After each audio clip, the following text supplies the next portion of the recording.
Hi ho, this is Lance Schooler, the Savvy Navigator, and welcome to this Incoterms 2010 series, part 2. And we're talking here about the rationale or the reasons for the revisions. Please be advised that this video is for information and education only and should not be taken to constitute advice. Having said that, let's move on. Now, why the revisions? Well, every 10 years or so, the International Chamber of Commerce does reflect on the current terms and sees if there's a need to change, and they ask for submissions, and there have been submissions, and there's 4 main areas that it was thought necessary to revise the Incoterms, and that is in the realm of global developments. Now, the first one is the customs-free zones. There's been a growth in the number of trade zones and also the number of countries belonging to those trade zones. Now, a good case in point is the European Union, the EU. That has been going for quite some time, but there have been a number of countries have joined the European Union in the last 10 years, and there are currently other countries in the process of applying for that membership. Now, the Incoterms we have don't necessarily work terribly well in those trade zones where there's no customs borders between countries. So it was felt necessary to change the rules to adapt to those circumstances. The second area is in the area of electronic communication. In Incoterms 2000, there'd been quite a number of developments in electronic communications, and what was significant at that stage was a concept called EDI, electronic data interchange. It was a high level, quite expensive form of transferring documents in an electronic format. And in those times, it was basically large companies that would be able to afford the equipment and the expertise to utilise that sort of format. The progression in the last 10 years has taken us to a point now where electronic communication with laptops and mobile phones and other mobile devices has become commonplace and easily affordable to even a one-man band. So the phraseology of the terms needed to be adapted to take account of this new wave of electronic communication, notwithstanding there's still the need for paperwork, but it also allows for what developments may occur in the future as well. The third area is some of the changes to transport practices, particularly where there's an integration of transport, road, rail, air and sea, and using a number of those. And some of the terms in Incoterms 2000 didn't necessarily work terribly well with the technologies, and there was some disputes and some challenges there. So once again, it was felt it was wise to revisit those terms and adapt them to that circumstances as it is currently. And the fourth area is due to the events of September 11 in New York and other events subsequent to that, some examples being Bali bombing, bombings in Spain and London, for instance. Governments around the world have been very careful to take stringent action against terrorist activity, and one of those ways is to monitor the transfer of goods across their borders. And so the Incoterms once again, with these developments after the year 2000, required some modification, and so it's taken account of that. So the customs-free zones, electronic communications, the changes to transport practice and security for the movement of goods have all been addressed in these latest revisions. Another area is that some of the terms, we've had 13 terms in Incoterms 2000, and some of those terms weren't used very much and were a bit redundant.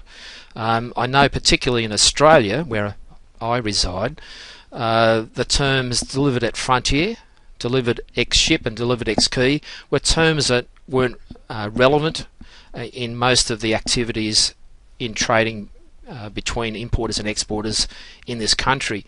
Delivered at frontier, we don't have a frontier, we're an island, we're the largest island continent.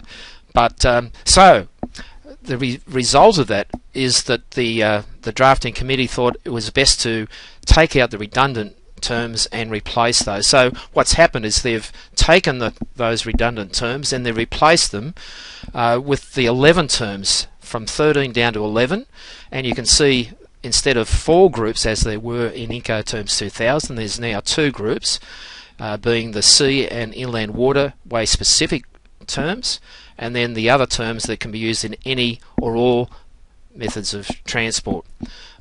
So with that, it can be ships and planes and trucks and trains. Now, the other area that needed some updating was the simplification of some of the rules to make it a bit more understandable to people in their common business activities. Also, in some areas there was a bit of ambiguity, and it was felt that the clarification of those terms and the wording would help traders do that more effectively.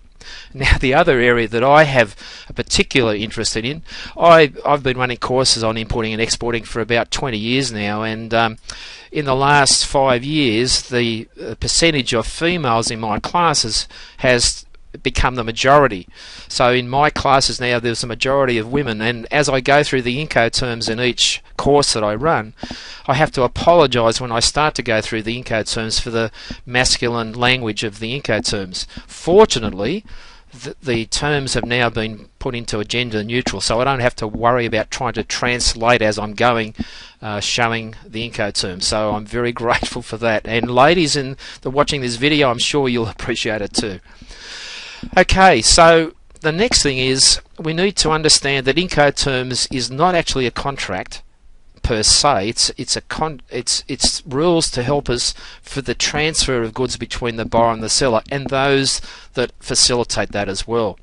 So the first thing is the 3-letter trade terms that we have there in front of us actually reflect what's in the contract.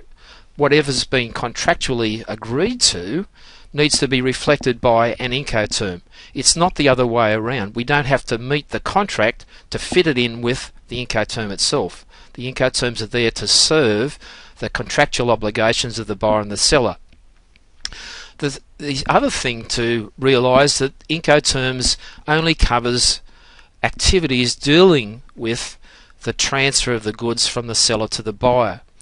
And so there's 3 main areas that are involved. Firstly, the tasks involved, and there's going to be task that is the responsibility of either the seller or the buyer or those that they nominate to undertake those on their behalf. Now, the task could be preparing the product or the cargo. It could be packing, it could be stowing, it could be loading or unloading. It could be transfer from one transport method to another, from a truck to a train to a ship to a plane, etc. It could also be lodging paperwork with shipping lines, airlines, truck companies, freight forwarders. It could be lodging paperwork with the customs authority of the exporting country or the importing country, and other government agencies that may have an interest in the processing of that cargo. So the associated tasks in paperwork, in the physical nature of transferring those goods, are things that have to be performed and undertaken by either the seller or the buyer or those that they have represent them. The second thing is, for those tasks there's a cost, and those costs have to be indicated who is going to be responsible for them in the particular Incoterm that is chosen between the seller and the buyer.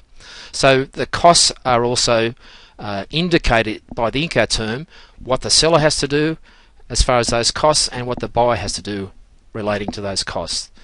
The next thing is the risk area. There's a risk in transporting goods, in transferring goods from the seller to the buyer. Goods can get damaged, they can get lost, they can get destroyed.